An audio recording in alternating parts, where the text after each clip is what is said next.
Okay, good. It's recording now.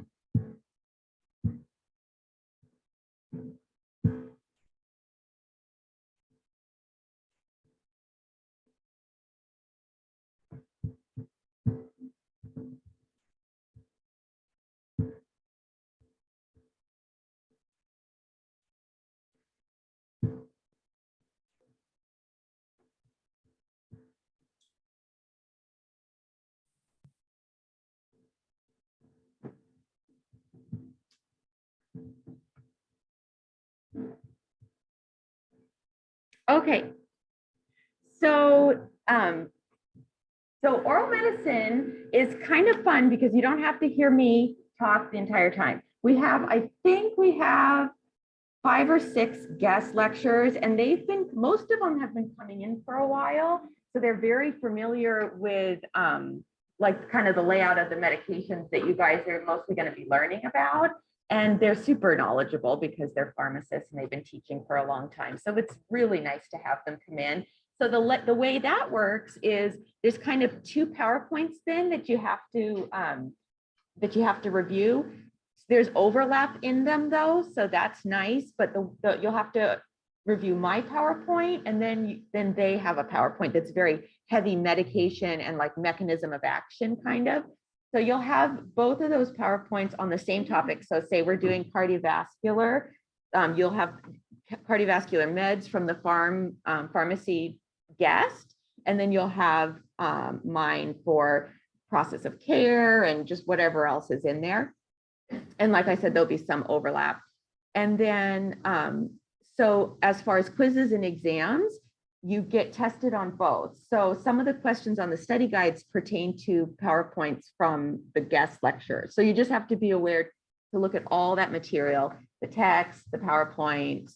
Usually, just like with radiology, a lot of the information is hopefully in the PowerPoint, but you always want to utilize the textbook just as a backup to help clarify, understand the material and that sort of thing. So the first, and also I'm trying to be a little bit more specific too with the quizzes, just because it's just 10 questions. And so sometimes it's hard to narrow in on what to study for. So like for the next one, it's only chapter 1, but within chapter 1, there's a section on prescription writing, and we're not covering that yet. So you look at chapter 1, compare that to the PowerPoint. So that's why I'm saying, like, for the quiz next week, you don't necessarily need to just study this whole PowerPoint that I have for you today, because it's only over chapter 1 minus the prescription writing material. So it's pretty narrowed in. There's not a ton of content that you're going to have to, but does that make, I feel like does that make sense?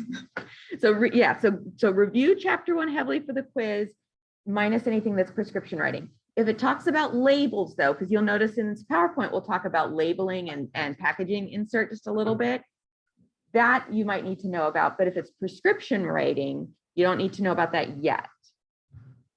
Okay, so that's the quiz for next week. So here's some objectives. We're going to discuss reasons for investigating drug therapy as part of the health history review. Why do you guys even need to know about all these drugs? Identify various drug regulatory agencies and their functions. So briefly, who's in charge of what in the government, and how good of a job are they doing? And oopsies, sorry.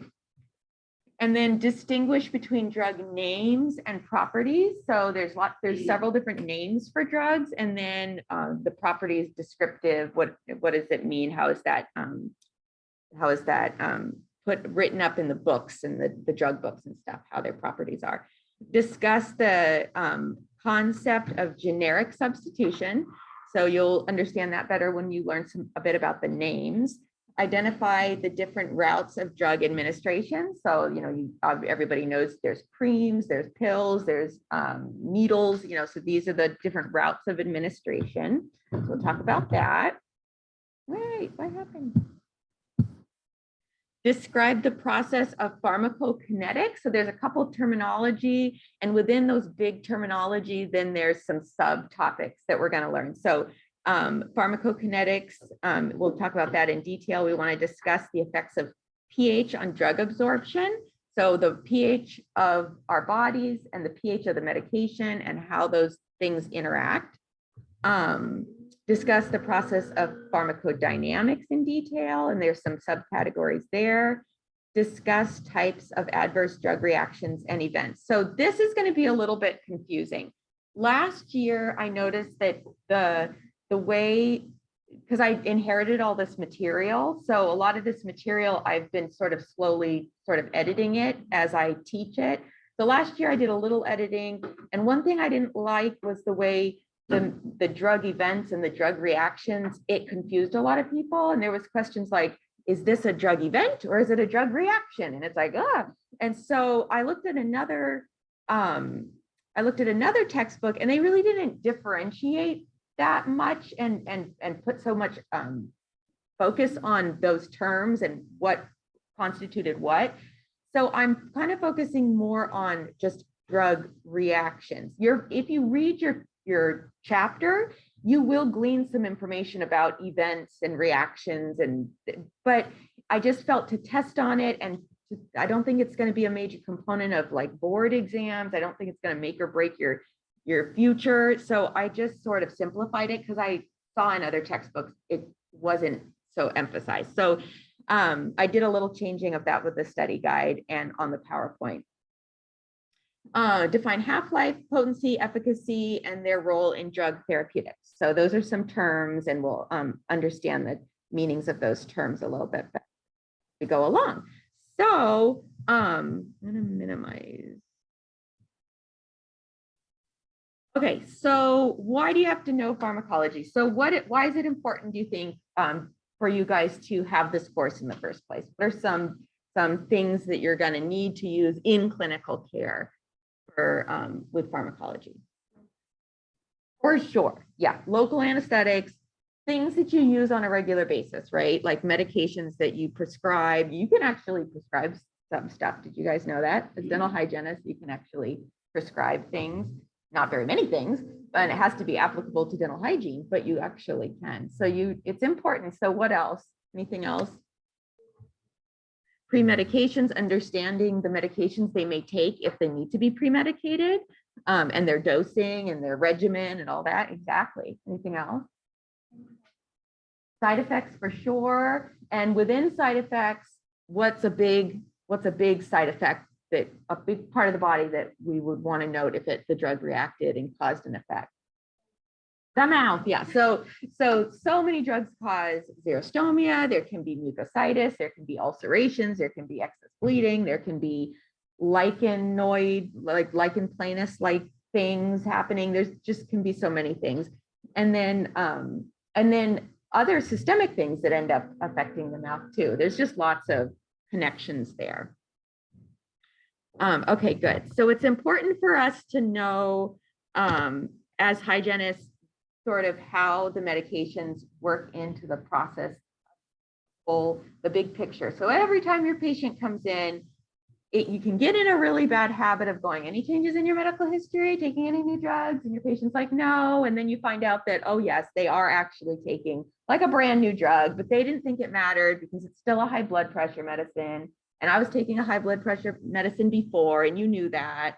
So it doesn't really matter. But this high blood pressure medicine that they're on is causing a change in their gingival tissue. It's causing gingival enlargement or something. But they didn't think to tell you that because it's just a high blood pressure medicine.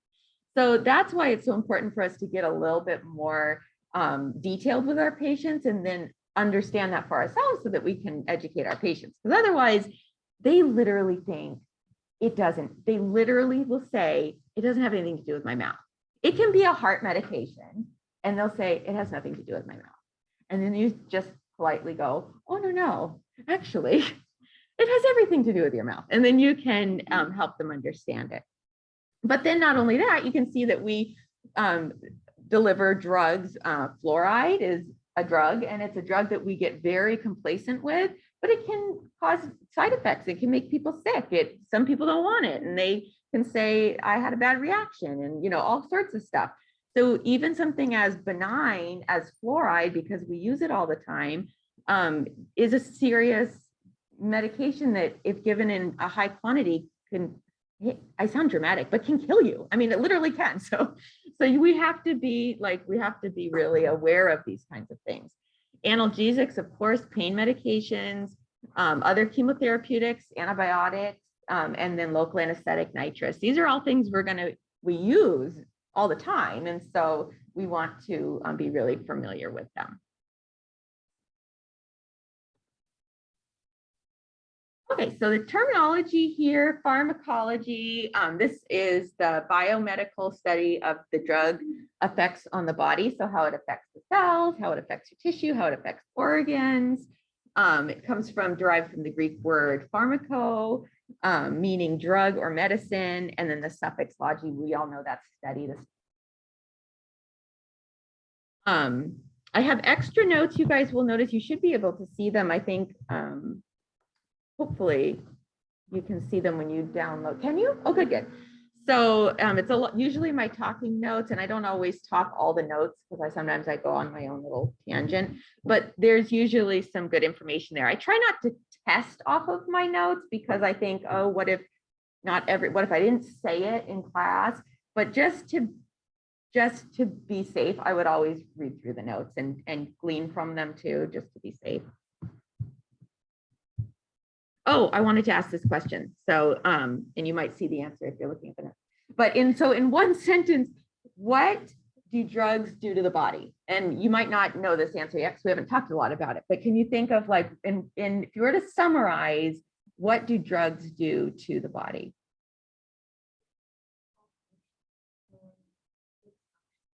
It does.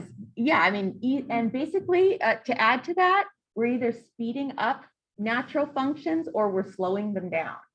So when we add a drug to our body, we're either going to enhance a system, make things go faster, or we're going to block something and prevent it from occurring. So it's usually one of those two things is happening. So alter normal process either by stimulating or depressing the functions of cells. So we're either revving things up or slowing things down or trying to block something. So who's regulating drugs? That's the trillion-dollar question, maybe. So we have a couple different agencies here. We have the Food and Drug Administration, the FDA, who's supposed to sort of be our heavy hitter when it comes to determining the safety and efficacy of drugs. You guys have heard the word efficacious, efficacy in the news a whole bunch. Safe and effective, safe and efficacious. So that is the role of the FDA. They are supposed to keep a very tight thumb over safety with medications. And so it can take between 2 and 17 years. Typically, it's far more than 2 years to get FDA approval of a drug. And that means that the data, they go through clinical trials, a series of trials that take years, and all of that data is reviewed heavily by what agency called CDER, the Center of Drug Evaluation and Research. So the FDA, they determine safety and efficacy. They regulate physical and chemical standards. They regulate quality control within manufacturing. I get emails, anybody can do this, but you can go to the FDA and you can get emails of like all sorts of safety updates. So like I get 5 emails a day talking about drug shortages, talking about safety of medications, recalls. Like just the other day, like an at-home COVID antigen test was recalled for not being accurate. It was giving false positives or false negatives or whatever it was. And so that's part of what they do. That's their job, is to make sure that products are safe, drugs are safe, contamination hasn't occurred, and if it has, that something's pulled off the market or recalled. They regulate prescription and over-the-counter, regulates labeling and advertising. So that's the list of ingredients. All of that needs to be transparent to people. And then this is just a link. You guys can look at it. It's just it's a link to like all kinds of safety resources from the FDA. Federal Trade Commission is another government agency. They are there to protect consumers by stopping unfair practices in the marketplace. This has a little bit more to do with being swindled and business kind of sort of regulations. Benefits consumers by keeping prices low, quality high, making sure they're not substituting something, you know, that's cheap and not as effective, but that might also fall under FDA. Protects against false advertising. You can't say something, does a whole bunch of stuff, and then it doesn't actually do it. And this is for food, over the counter, and cosmetics. So I don't know if they do a very good job with that with cosmetics, though. Don't you think they like make all kinds of like huge claims about wrinkle creams and they don't actually work? Oh, darn it. Maybe a little, I don't know. And then we have the DEA, or the Drug Enforcement Agency. This is a federal agency that regulates the manufacture and distribution of substances that have a potential for abuse. So I don't know, do I sound cynical? Have they done a very good job when it comes to the opioid crisis? We will talk about, and that's not just the DEA, that's a whole industry failure on itself, but we'll talk a little bit more about opioids later. But I mean, it's an epidemic crisis, and it usually had, if you look at what's been going on, it's from really a lack of good communication on many levels. But that's part of what they're supposed to do, is prevent these medications from getting into the wrong hands of people that don't need it, and that sort of thing. So the mission of the DEA is to enforce the controlled substance law and regulations in the United States. There are, I don't know if this is the place where I was going to talk, there might be a slide later. Yeah, I think there might be a slide later when it comes to labeling, so I'll just skip that for now. Okay, so we'll talk a little bit about the names and the properties of drugs. So every drug has like 3 major names, although it can get a little bit confusing because there's also, sometimes you'll see code names. So I almost think it seems like there's 4 names, but we'll focus on the 3 main ones, which is the chemical name. So that's like the chemistry structure. It's like some big chemistry molecular structure, and nobody would even know how to pronounce it, let alone ease of remembrance. So that's strictly for scientists in the lab. And then I think this here is like a code name, and for hydroxyphenyl acetamide, I think that's more of an actual code name for this medication. Anything in here triggering anybody to know what maybe this might be? Acetaminophen, Tylenol? Yeah, yeah. So this is, I think this would be considered a code name, excuse me. And then we have the brand name. So when a pharmaceutical company first discovers a molecular structure of a drug that they want to patent, they give it a brand name or a trade name. We'll predominantly kind of go with brand name, we'll call it a brand name, but know that trade is the same, and sometimes you'll see it as the proprietary name. And this is sort of their trademark and showing sort of their ownership of it, and they get that for X amount of years. So, you know, we've had ibuprofen and acetaminophen around first. Those are generic names, but Tylenol, you know, Motrin, whatever. We've had those names for so long, the patents are long expired.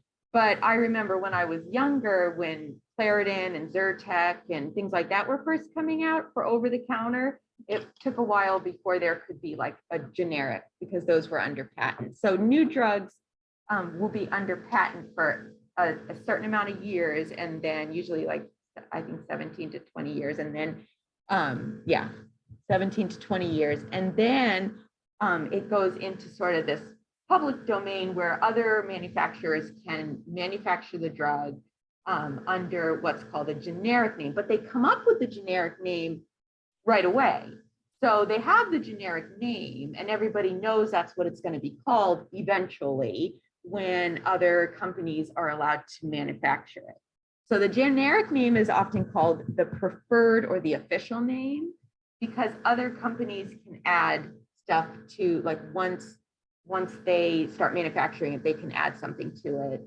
But usually you'll see it, like if you go by Fred Meyer, generic ibuprofen. It just says ibuprofen.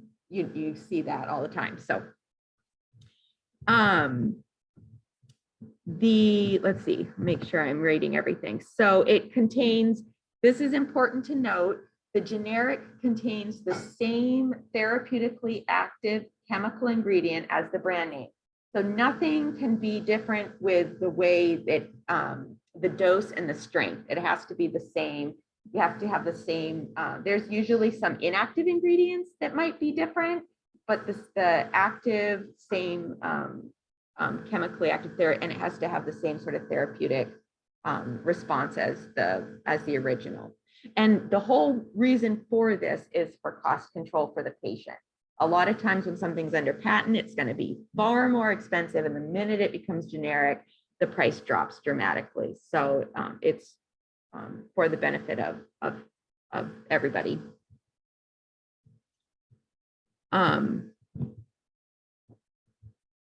Thus, pharmaceutical companies like to create new medications under patent because it's far more monetary gain for them. Okay, so let's see. So here's there's a couple examples here in the PowerPoint for what it looks like. So here you can see we have a structure, a molecular structure, a chemical. This would be like the actual chemical structure, and then we have a chemical name, which is not, and maybe chemical name and code name, perhaps those, I just saw them listed different in different textbooks, but perhaps they are actually interchangeable. But you don't have to worry about code names so much, just chemical name. So here you can see there's a chemical name. It's not very user-friendly. So then they have the trade name, which is the original company, and then after the patent is up, then there's the generic name of ibuprofen. I feel like I'm missing.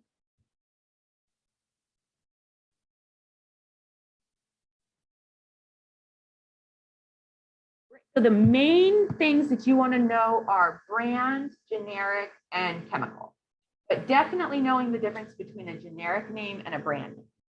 And then there's that extra, the brand and the trade name are interchangeable, but mostly we'll refer to it as brand name and generic name. So when you look up a drug in a drug book or like lexicon or something, it's going to say in the beginning some of the things about the drug that is what makes it what kind of a drug it is and how it works in the body. And so we call these properties drug classifications, and they can be described in different books. I have about 10 or 12 drug books in my office that you can check out and borrow for this semester if you'd like to. And then you can I don't have enough for everybody, but if you want to check it out for like a week or something, and then somebody else can have a turn, but I have I think at least 10 or 12 of them. But in the different books, they'll list different things. So you could see it as intended use or indication. You can see it as, it might say the therapeutic effect or the pharmacological category, but these are just talking about sort of what the drug does. So obviously Tylenol would be like an analgesic. It might say anti-diabetic or controls diabetes. It might say an antibiotic, or it might say an antimicrobial, or something like that. And then effects on the body is what so oral hypoglycemic agent for an anti-diabetic. So it usually gives like a few words of a descriptor of what it does in the body. So I have another example here. So this, I just copied and pasted this from, I went online to, where was this? I think this was drugs.com. And so azithromycin was sort of the main name, because that's the generic name. So remember, that's sort of the preferred name is the generic name. So the heading said azithromycin, and then it said generic name azithromycin.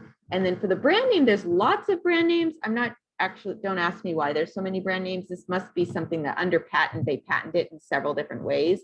But a lot of people, when this was under patent, you would say, a lot of people would say Z-Pak and get a Z-Pak or zithromycin. And then the drug class is a macrolide. That's a type of an antibiotic. And we'll learn more about that when we talk about antibiotics. And then for the kind of description of its process, it's a zithromycin is an antibiotic that fights bacteria. So it gives kind of like a little sentence on what it does. The ringy bell. Oh, excuse me, you guys. the ringy bell. Yeah. Under patent, so it's a legal thing of ownership. So when the company that discovered the chemical and its therapeutic benefits, they patent it. So nobody can benefit, profit. It's all about money. Nobody can steal it and profit from it except for the company. And people, like, if you invented like a cool new dental hygiene instrument, you patent it under you because you wouldn't want anyone to come along and steal your idea, right? So they patent the chemical, but it's a limited time that they can have it under their ownership because it's not fair to the general public to price gouge for a life-saving medication. So then they put like a finite amount of time, so about 17 to 20 years, and then the patent runs up, and then they can't profit from it. They can still sell it, and some people might buy it because insurance might pay for it, but insurance might say generics only once they become available. So sometimes it's and you can talk to your doctors about this too. It's really interesting. Like, your doctor might write you a prescription for the trade name, and then you go and you find out your insurance doesn't pay for it, but they'll pay for the generic. Then you have to go back to your doctor and say, can you write me a prescription for the generic? You know, and so then they can do that. So it's a big, there's a communicate. That's why patients need to, know about that stuff and advocate for themselves so that they can help save themselves money. Did that answer your question? Sorry, I know I always go like extra on.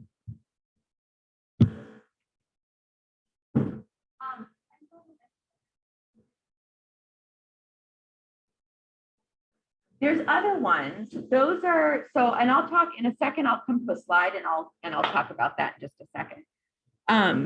So here's just some more examples. You have the brand name Xylocaine, Octocaine. The generic is lidocaine. Everyone always says lidocaine, but nobody's usually. Some people might say Xylocaine, but usually everyone just says lidocaine. Here's the chemical name, and the class is that it's a local anesthetic.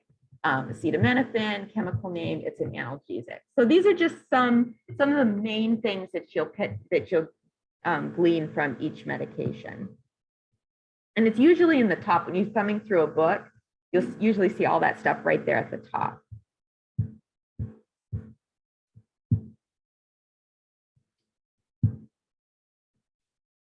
If it's over the counter, so it's important for us to kind of become familiar with the labels for over the counter, and for our patients to know as well, because if you have a package insert when you have a prescription that tells the patient of dosage and side effects and warnings and this and that, when to take it. But if they take over the counter, a lot of times they don't pay so much attention. But these are things that they want to know and read and make sure that they're familiar with.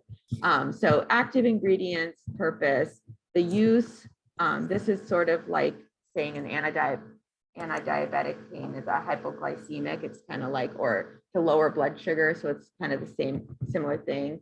Warnings, do not use, other information, the directions, inactive ingredients, and then questions or comments. They might have some, like a phone number or something that they can reach out to. Is it the same number?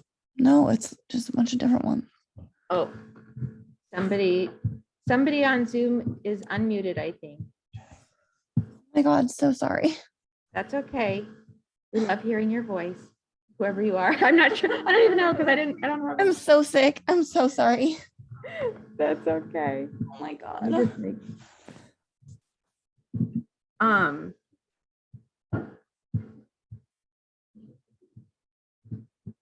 Okay. Okay, so I'm gonna minus that. So then, so there's not much testing.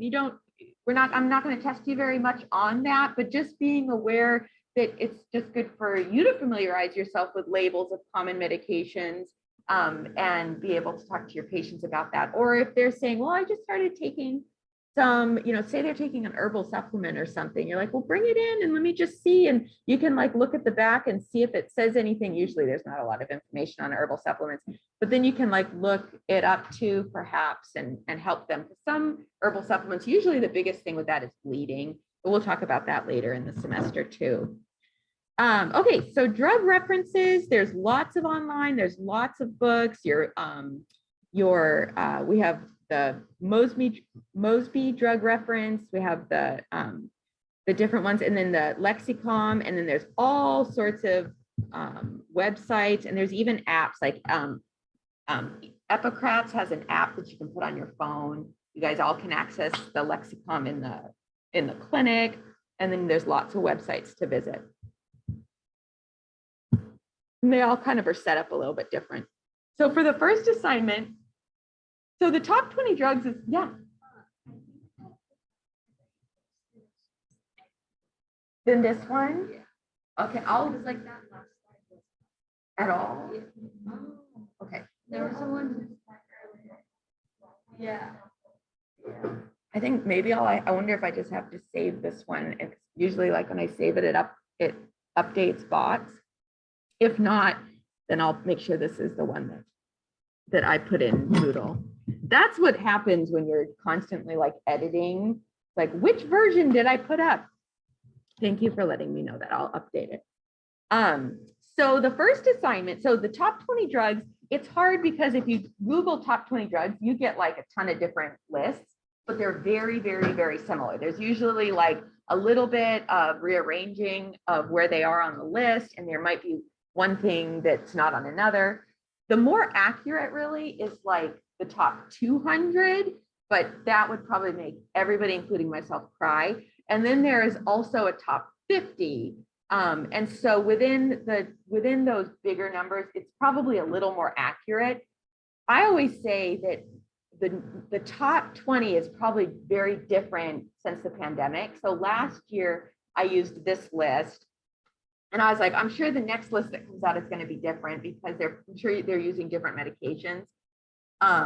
But I'm just for ease of use and for thinking of things in a normal way when we're not being affected by a pandemic, these are very common medications. That's all you really have to know. These are common medications. Yes, there's other ones, and you'll learn about other ones. So what I try and do, and I have to do a little bit of back and forth double checking, what I try and do is make the top 20 drugs that are on this list highlighted in red on the PowerPoint.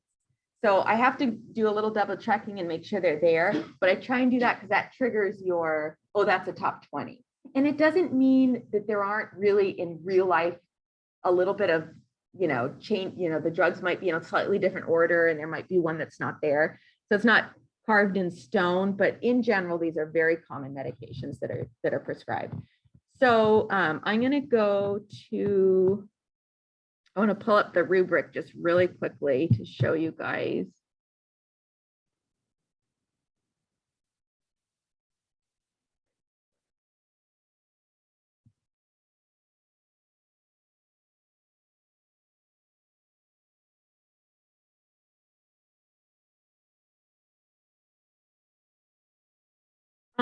So basically what you'll do, you'll see up here, there's a rubric with point systems. It's going to be due February 13th before midnight. Sorry about that, but I was in that headspace when I was writing this. And so you want to turn it in before midnight. It's a Sunday night. So you'll have the weekend and then just put it in before that. And basically, yes, handwritten, and that's because I don't want you just copying and pasting. You're not going to learn anything if you just copy and paste. So it is handwritten. Now, last year, I did have people say, I love writing on my iPad. Can I write on my iPad? And you can, that's fine. So you can like take a picture, upload it, and then write it. I had a hard time saying yes at first because I'm like, that would be so easy to just, but I saw people writing with their little pen. So but ideally you'd have it'd be really handwritten. And then this is just, you just duplicate this till you have 20 of them. So there's 2 on each page, so you'll need 10 pages. Now, a couple things, when it comes to adverse effects, I don't want a book. You don't have to write, because trust me, there's a bajillion adverse effects. I want very common adverse effects. You can put like 5, like it doesn't have to be a book. But when it comes to dental considerations, there may be like a rare side effect that causes some kind of an oral implication. I do want to see that. So scan all the adverse reactions for anything related to dental, okay? And then contraindications and precautions, mechanism of actions. These don't have to be 3 paragraphs. Like try and look at the drug and try and summarize what you see there, and look at several resources. You have to cite 2 resources, but look at more, look at different websites. Some might summarize it better and you can write what they write. You don't have to come up with your own words. I just don't want you copying and pasting, but you can write what they have said. You don't have to come up with your own verbiage. Yeah. Yeah, so just yeah, you can type that. You can type that and put it. Yeah, I usually do too. And then sometimes you have to fix them, but I usually do too. So yeah, that's fine. I usually say APA style. If you look it up using a citation maker, I usually say APA, but whatever, I'm not going to be that picky about it. But yeah, just cite the resources you used. I would like it if you used a book and an electronic, but to be honest, the books are getting a little bit dated and drugs change so much, but these drugs have been around for a while. So I actually don't think it I will contradict myself. I don't think it really actually matters, because these are all fairly been around for a while drugs. So, because I don't have 32 books though, and I realize that it'll be hard, maybe, I'm not going to say that's a hard and fast, but I would love it if you would come in and borrow a book, and just for like a week and a half, and then bring it back, and then somebody else, if more people ask, then I have books available. I can rotate through you guys. Yeah. I'm sorry, is that just for us to practice, or is it just learn about the medication?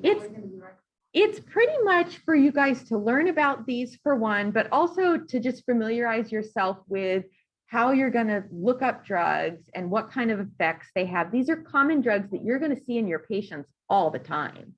So it's to familiarize yourself with the drugs. There's a lot of medications that you do have to memorize just for the sake of memorizing in this course.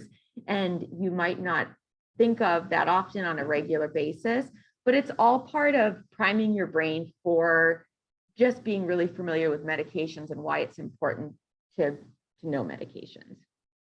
So this is kind of one of those exercises that can feel a little bit like just writing it for the sake of writing it, but it really does have a lot of these medications are going to be, you're going to be tested on, or there'll be, if not exams, at least quizzes.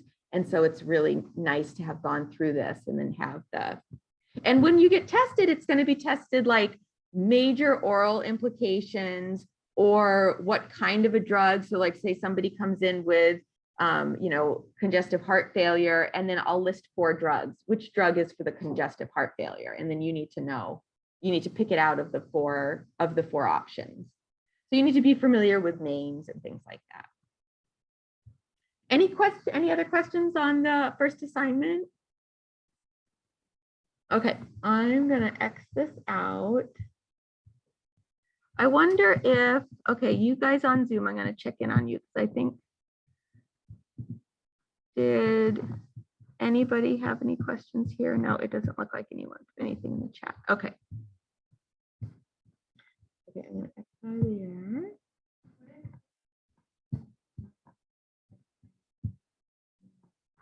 It could say something like, which of the following is the generic name for this drug? And then there'd be 4 options.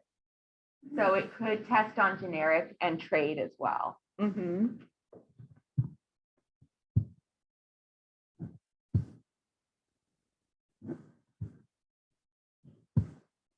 Okay, so here's a list of the drugs. I'm not going to spend any time on that because you can look at it for yourself.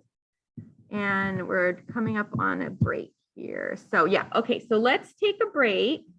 What time is it? We go until 10:20. Is that right? We go till 10:20.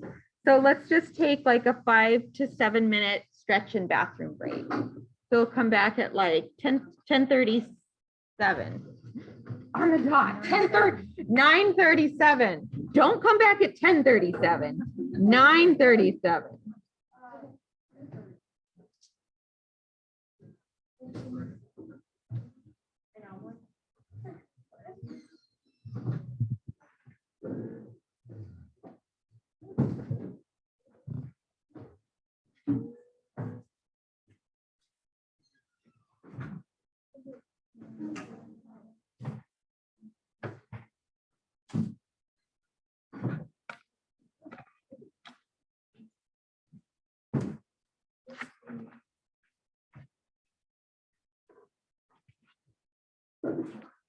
Hi there.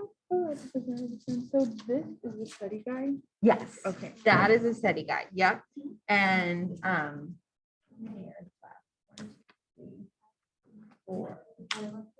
there's 5 people. 1, 2. No, there's only 4 people in. Okay. Yeah, that's right. Yep. This is a study guide. And I'm gonna add to it. So like this is for this week. This is for this whole PowerPoint. I don't think I'm going to get through it, unfortunately, but we'll see how far we get. And then this is for the next PowerPoint. So I put the first 2 in there, but then you're going to have pretty much one for every PowerPoint. And you'll be printing them out for us? Mhm. Okay. Yeah, I'll print them out. Next week, hopefully, I'm hoping that next week I'll just bring the whole stack and you guys can put them all in there. And so those of you who like to work ahead, or probably nobody will want to, but that they can if they want. Either that or I'll bring the, like, if I don't get to all the study guides, then I'll just bring like another 2 or 3 and every week I might. Yeah. So I don't want to overwhelm you guys, but you won't have to look at the weeks later until we get to that week study. Okay. Yeah, thank you. That makes sense. Like, it's so small. I was like, Yeah. oh, okay, that makes sense. Yeah, so it's just for this week and next week. So there'll be more. There'll be more. Mhm. Okay, thank you. Yes. Do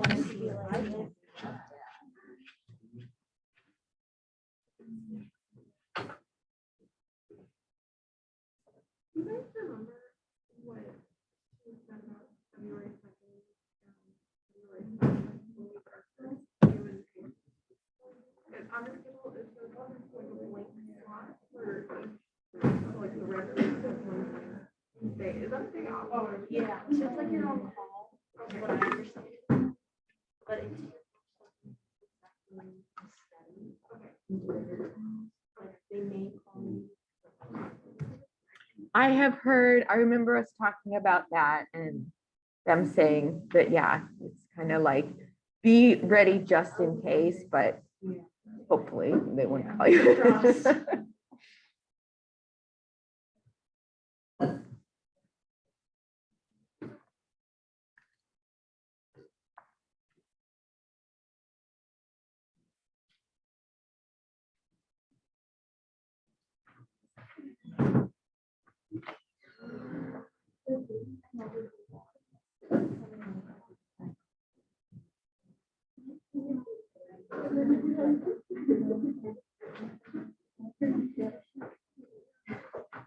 I know.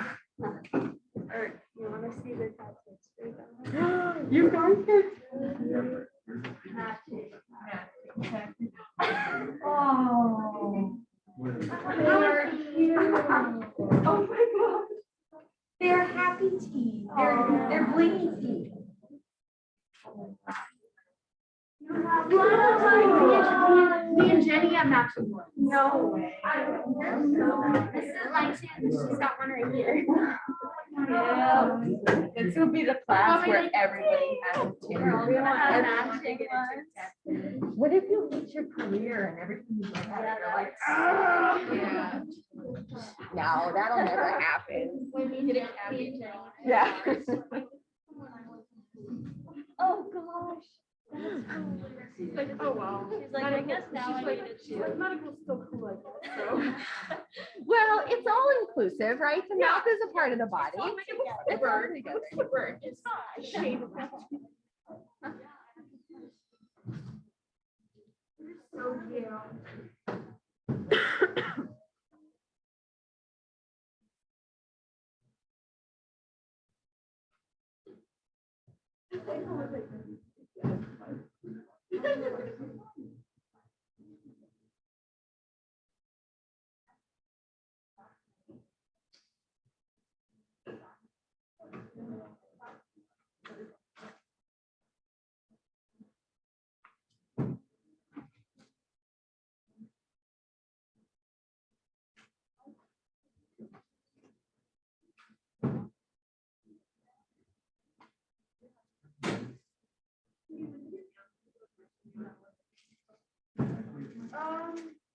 Yes, sort of, actually.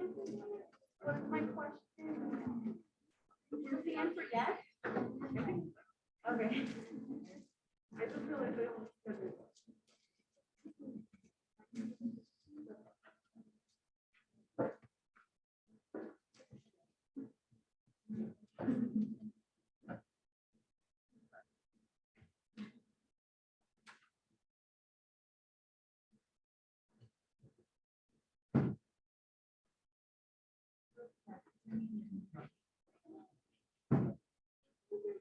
It took me so long to decide like what tattoo I wanted. Oh, cute. Turtle teeth. That's so funny. Where did you guys get that? Oh, yeah.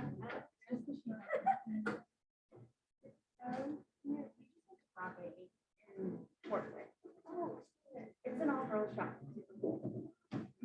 Yeah, we drove to Portland and we drove to like 3 different tattoo shops. They were all closed.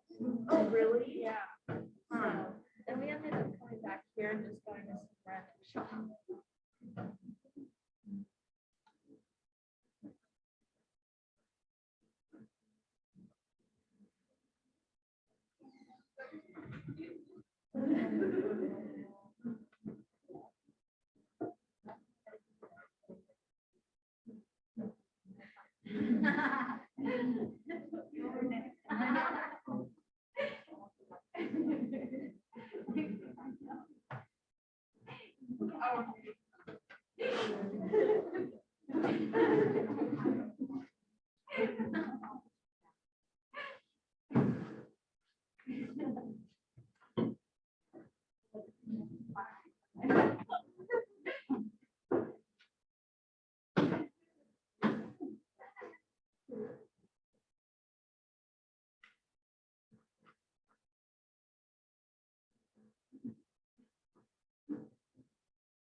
Okay.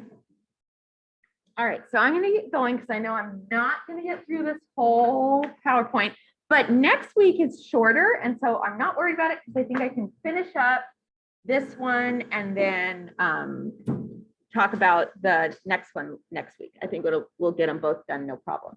So 3 routes of administration: enteral, parenteral, and topical is what we're going to talk about here. And oops, hold on, let me just check this really quick. Oh, okay. Okay, so the first one, so enteral administration, that involves drugs being absorbed through the GI tract. There's only 2 ways you can get into the GI tract. That's through the mouth or through the rectum. So most medications are orally administered. Probably most people are happy about that.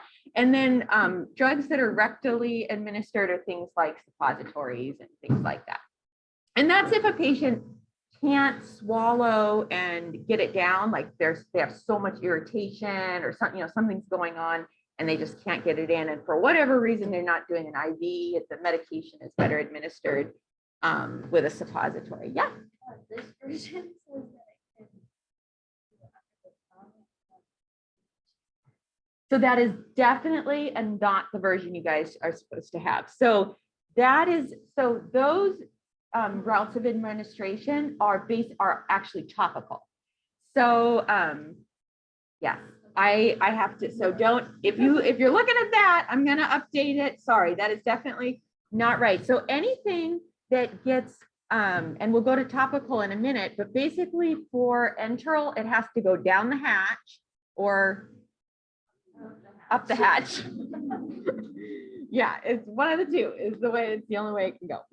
So those are enteral administrations. I keep getting my Zoom thing keeps popping in front of my slide advancing. Parenteral administration, that's going to be delivered with a needle. And there's several different places or layers of skin where the needle is going to go. So they call it different things depending on which layer they're in. So if it's intravenous or an IV, they're going right into the circulatory system, right into a vein. If it's intramuscular, they're going down deep into the muscle. So that's the deepest kind of a parenteral administration, deep down into the muscle. Subcutaneous or sub-Q just goes into the connective tissue, so it's not very deep at all. And then intradermal goes into the dermis layer of skin directly under the epidermis, so that's the most shallow. So think of like a TB test when you guys have a TB test.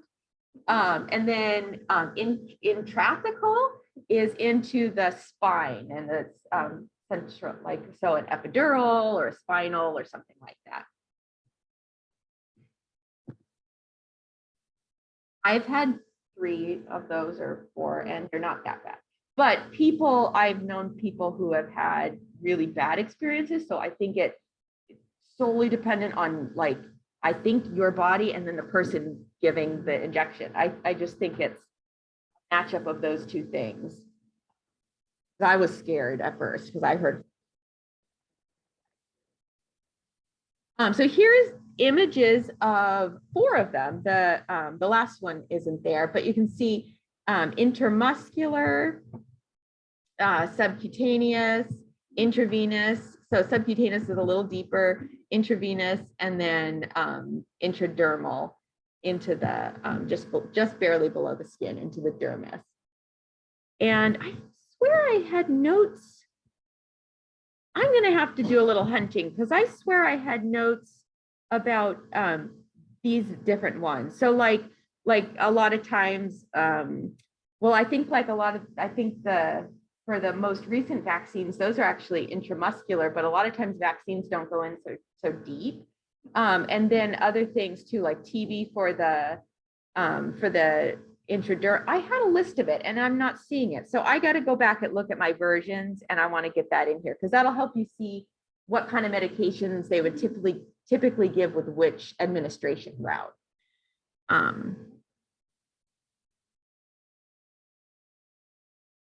Yeah, and that's called something else actually. For our intraoral injections, that's missing from here too. So I have to go, that's actually called a different kind of, I have to go in and look. So I had it here on one of them and now I don't have it. Okay, so topical administration, we have several different ones, and you can see the PowerPoint if you're following along. It's like we said, it's obviously different here, but topical administration of the drug directly to the surface of the body where the action is desired. So it's going to be a more localized effect. So inhalation, you have your bronchial dilators and stuff, it's going right, that's considered topical. Sublingual, under the tongue, nitroglycerin tablets, buccal between the cheek and the tongue. There could be some kind of a analgesic pain medication that dissolves that way. Ophthalmic eye drops for, any kind of antibacterial ointments or dilating, they dilate your pupils. Otic or otic, I'm not sure if that's otic or otic, but for the ear drops, and then epicutaneous creams or ointments, anything that goes on the skin. And then transdermal, it would, like nicotine patch or the morphine patches and things like that. And then let's see if I'm missing anything here. No. So all of those are actually considered topical and more localized. There might be some systemic, reaction, but for the most part, it's the medication stays fairly local. Okay. I better set a timer because once I get into this next section, I'm going to probably have a hard time breaking. So let me just set a timer here. So it's, how much time do we have left? 35 minutes.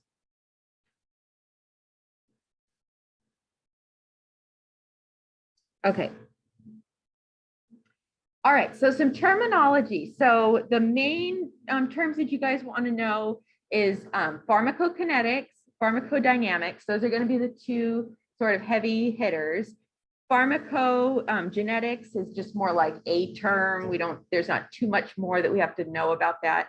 Pharmacotherapeutics is sort of like a term. And then there's a few subcategories about, that's where the adverse effects and the side effects and the therapeutic effects come in, but it's not such complicated terminology that's under that. And then toxicology is the same way, sort of like a term and then a few little things that go with it. But the heavy ones that kind of have a lot of other things underpinning is the pharmacokinetics and the pharmacodynamics. So those are the two big ones.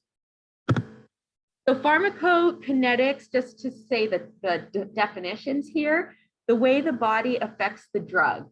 So basically think of does anybody know anybody who's in a major for kinetics or kineticsology, or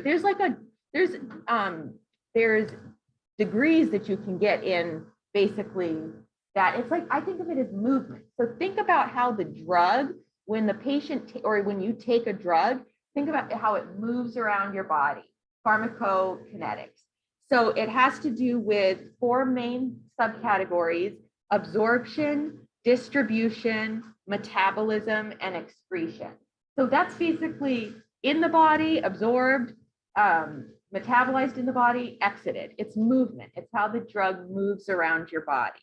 And then pharmacodynamics is what the drug is doing to you.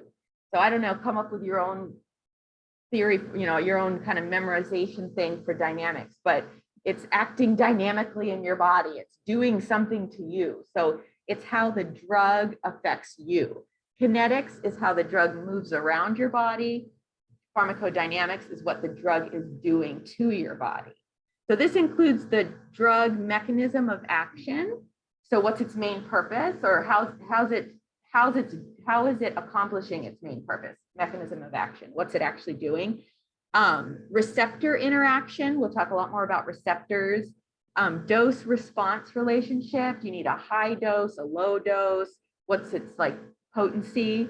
And then therapeutic and toxic reactions. So all of those kind of fall under pharmacodynamics. Pharmacogenetics deals with genetic factors. So this is sort of like one person might respond differently to a medication than someone else purely because of genetic factors. Pharmacotherapeutics, it's part of science that studies the use of drugs for prevention, diagnosis, and treatment. So it's just the study of the therapeutic parts of drugs, like how can we use this, how can it benefit, that sort of thing. This toxicology, the study of how a drug could be toxic. So how much is too much? If you have too much, what's the bad result? So chemical pollutants, undesirable effects of the drug on living cells, tissues, and organisms. So with so go back to the top now. So we're back at the first term, pharmacokinetics, how the drug moves around your body. So the study of drugs, how it enters your body, how it circulates within your body, how it gets to its target. So you have a pain in your shoulder and you took an analgesic medication. How does it stop making your shoulder hurt? So like, how does it get to the target organ or the site of action? And then how does it leave your body? How it's eliminated. So I just put ADME here just to help you remember those 4 kind of subcategories. ADME, I don't know, that sounded like something that might be something you could remember. So absorption, distribution, metabolism, excretion.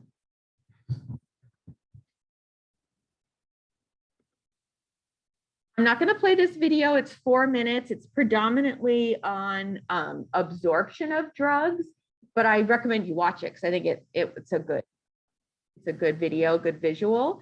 So but it basically kind of shows some highlighting of the absorption part, which I recommend that video after class when you're doing your reviewing of the material.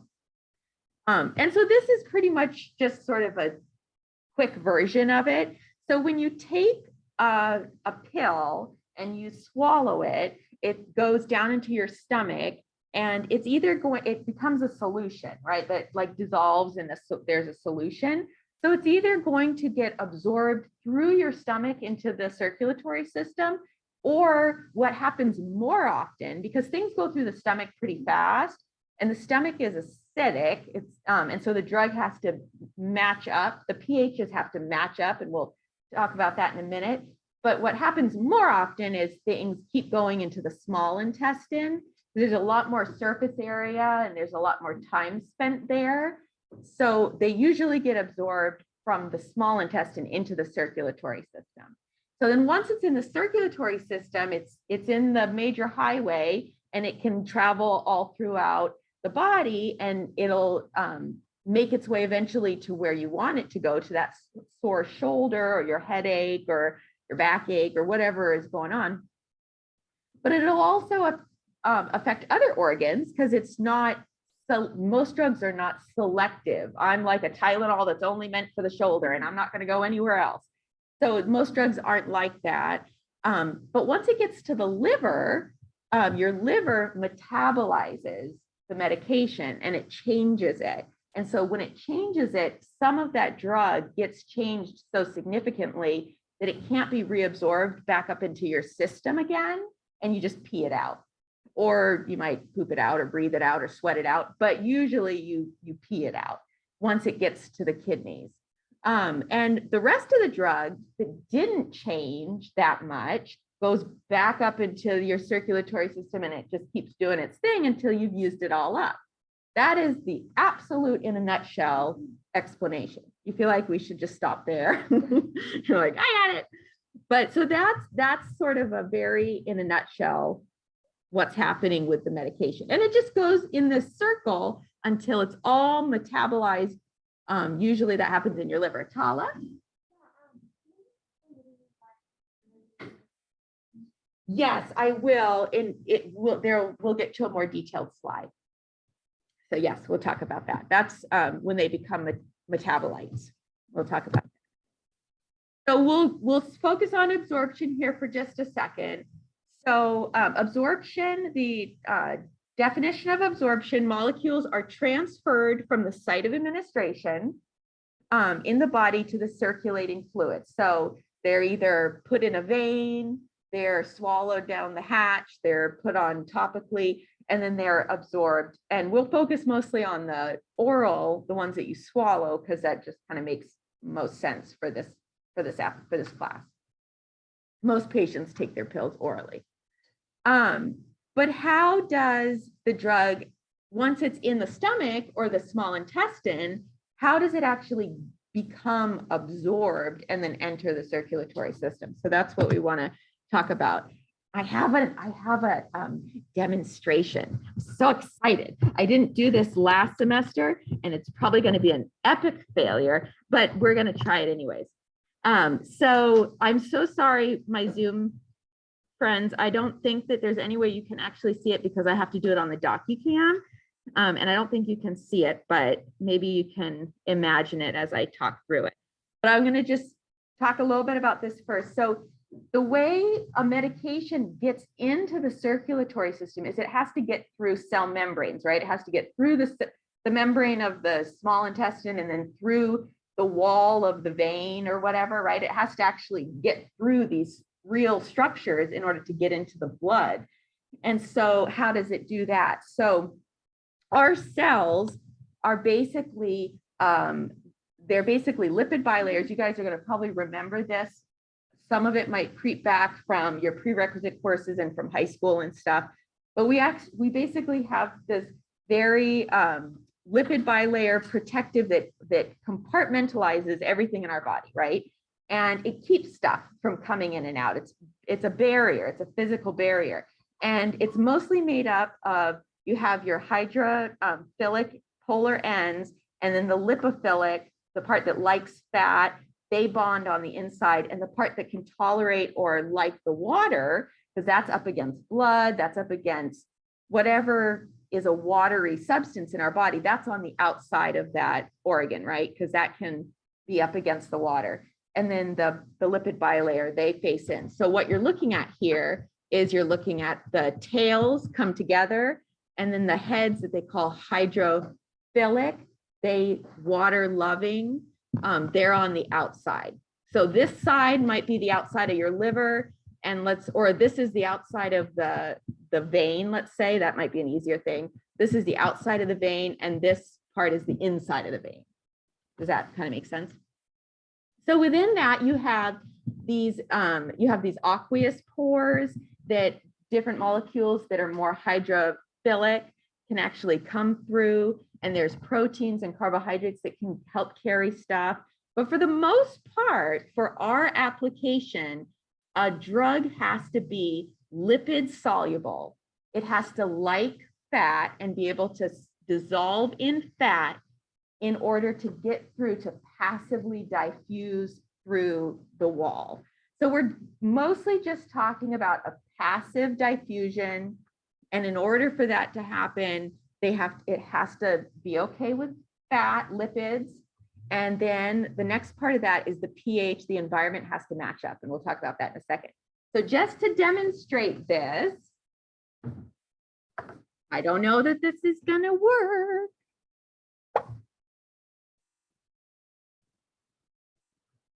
Just to demonstrate this, I'm gonna put a little bit of water in here.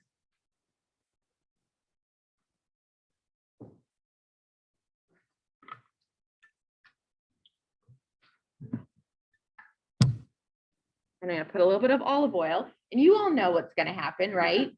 The oil is gonna come together and it's gonna make little globules. So I put in a little oil.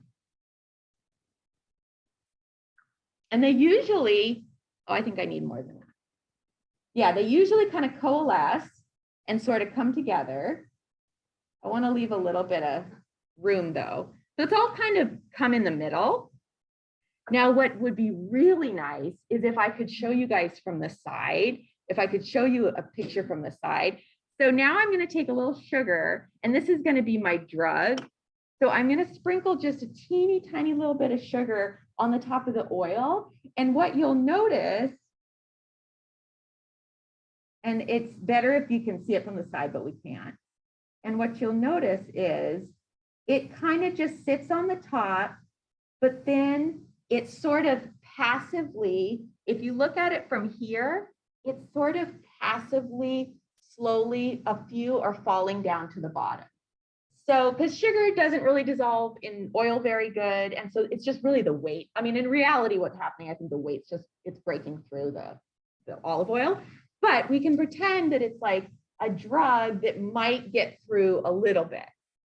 And now, if you notice, but you see how it's mostly just sitting on the oil. But now look at if we have a drug or if we have something that is hydrophilic, that can easily transfer through water, which is something over here on the side, you can see how easily they just fall down.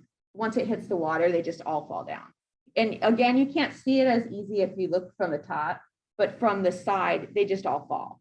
So the sugar just drops through the water, but it stops. And maybe some of you who are really smart might say it's the viscosity of the oil or whatever, but it's just a good demonstration of what's happening in the body is that the drug has to match up. It has to be lipid soluble, and the pH has to match up, and it's going to passively diffuse.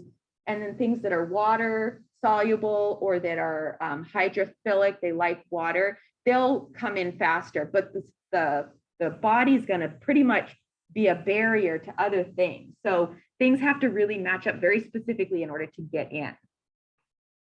Okay, so that's my demonstration. Okay. So we're getting close. Now your brains are probably like, I'm done. Okay, so here's another picture. This is showing passive diffusion. This is showing the drug here. The other thing is when something does match up, you remember like that concentration gradient, things kind of that passive movement from one side to the other, if the body is going to allow it to go through, it's going to allow it to go through because it kind of needs to equalize. So there's more on the outside, there's less on the inside. And it's saying, oh yeah, okay, you can come through. So it lets the drug sort of passively diffuse.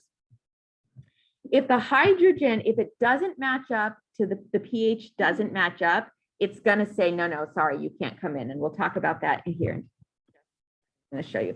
So the absorption is affected by the pH. So most drugs, when you take a drug, most drugs are either a weak acid or a weak base. So this just helps you remember our pH scale is 0 to 14. Neutral is 7. So most drugs lie in the 3 to 6 and the 8 to 10 kind of range. And they match up with, they're going to be able to be absorbed into the environment that matches up with their pH. So once a drug has, so it says here, so drugs are present in a solution in an ionized or non-ionized form, and that's heavily dependent on the hydrogen ion. We know the more of a hydrogen ion, the more ionized or more ionized they are. And so an ionized medication is going to have low lipid solubility, and it's not going to easily cross over.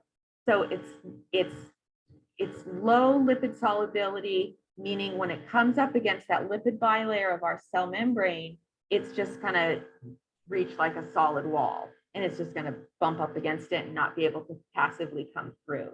If a medication is non-ionized, and this happens because the pHs are matching up, the pH of the drug and the pH of the environment are matching up better, and so it's not as ionized, then it's going to be more lipid soluble, and it'll be able to cross easily through that membrane. So pH is a measure of hydrogen ion concentration. What happens is, say you have something that's like a weak acid and it enters sort of a base, it's got that, just being in that environment is going to make the ion concentration go up, and it's going to become more ionized, and then it's not going to diffuse through the cell membrane as easily. So we'll see a couple examples of that here. Our weak bases, somewhere between 3 and 6, our weak acids 3 to 6, weak bases 8 to 10. Drugs are absorbed when they are non-ionized. We're not going to get in, there's so much more that you could know about this, but we don't need to know all the super in-depth. That was from your prereq courses. You probably talked more about pHs and ionization. We're just keeping this sort of this level. All you need to know is if a medication is non-ionized, it's going to be more lipid soluble, and it's going to get into the circulatory system more effectively. So we have weak acids. They're going to be absorbed in the stomach better because your stomach's an acidic environment, right? If we have a drug that's a weak base, they're going to be absorbed better in the small intestine, and because that's more of a basic environment. Does that make sense? You can think of stomach acid. your stomach is an acidic environment. So if the drug is an acidic environment, the drug is acidic, it's going to absorb better in the stomach. So here's an image here. So it's taking aspirin for an example, because aspirin is a weak acid. And because it has this negative and then the positive of the hydrogen, it kind of balances, and it's non-ionized. So the end result is you have a non-ionized acidic drug that's in an acidic environment. So the body's like, oh yeah, okay, you can leave the stomach and come into the circulatory system. So it lets it just passively cross the plasma membrane, which is here. These are the little lipophilic tails and the hydrophilic heads of the cell membrane. And then on the other side of that, if you take the aspirin and it travels through the stomach and gets into the small intestine, it's going to start to become ionized. These, you can see these, the hydrogen atoms are going to, or molecules are going to start to increase, and it's going to ionize the aspirin, and it's not going to absorb as well into the body once it hits the small intestine. So yeah. Yes, if the pHs of the drug and the environment match up, then that leads to less ionization, or it's non-ionized, and then it's going to absorb better. That is the crux of what you need to know.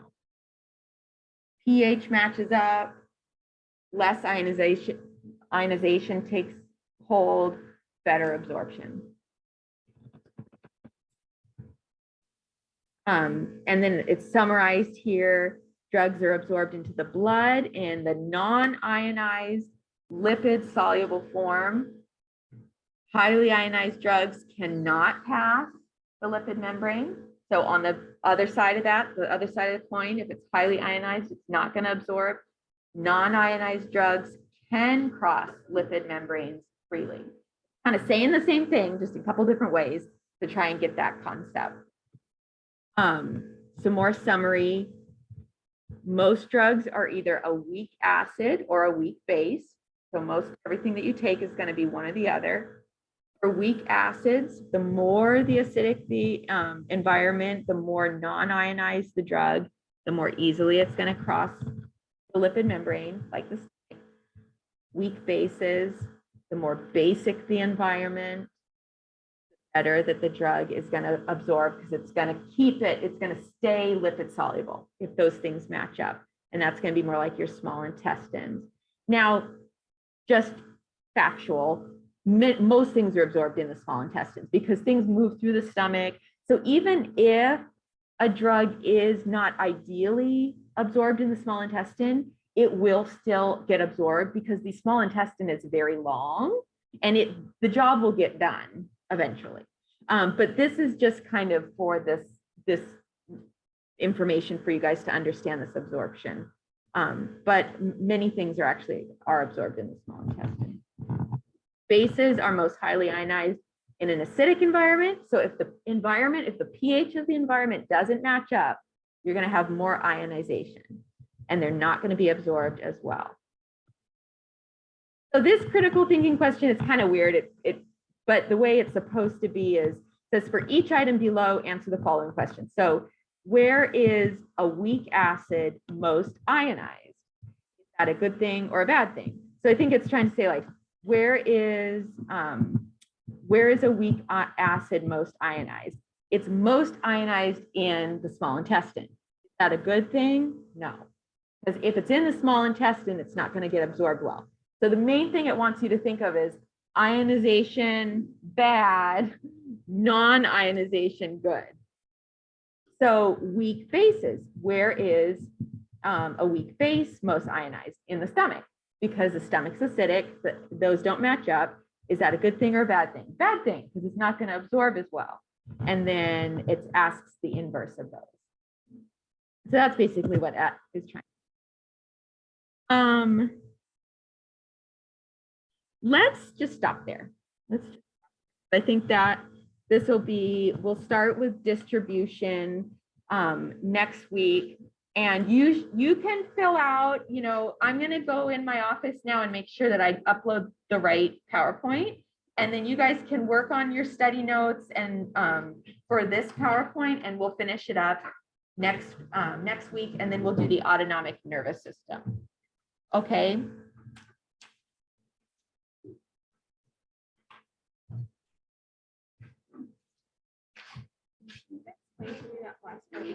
Yeah. So you're saying that if it's more ionized, so like the small intestines.